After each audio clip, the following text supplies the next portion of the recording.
কিসের আচার এটা? মিশালি আছে, নিয়ে যাবে ঘরে 200 টাকা কিলো। তাই প্রথমে পড়ে গেছে আলু ভাজা, আর এই যে একটা হচ্ছে আচার, 5 মিশালি আচার, তারপরে এসছে এই যে ডাল, তারপরে আছে মাসি। মাসি। আচ্ছা, এগুলো খাওয়া শুরু করি, তারপর যা আসবে আবার দেখাবো। হ্যাঁ মা, এটা কি কি তরকারি দিলে? এটা ফুলকপি। ফুলকপি। সবই আমরা এখন নিরামিষই খাচ্ছি, যেহেতু মন্দিরে এসেছি। জল দিয়েছি, জল দিয়ে আর এখন চলে এসছে এই যে হোটেলে খেতে। আচ্ছা আচ্ছা, আচ্ছা, ফুলকপি রোস্ট আর হচ্ছে নিরামিষ পটল আলুর হচ্ছে তরকারি। কোনটা পটল আলু কোনটা? হ্যাঁ, ফুলকপি কোনটা পটল আলু?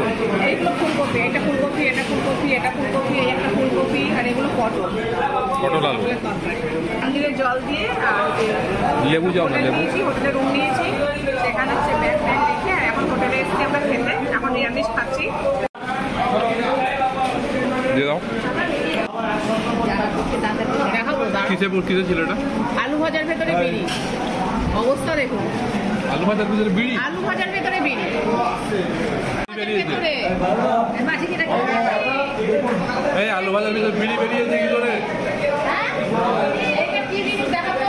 আলু ভাজার ভিতরে খাওয়া বিড়ি? এটা বিড়ি খাওয়া। এ কি আলু ভাজার ভিতরে খাওয়া বিড়ি? তাও কি অবস্থা! ঠিক আছে, কিন্তু এটা তো ঠিক নয় না, মানুষ খাচ্ছে যে জিনিসটা, তার ভিতরে বিড়ি।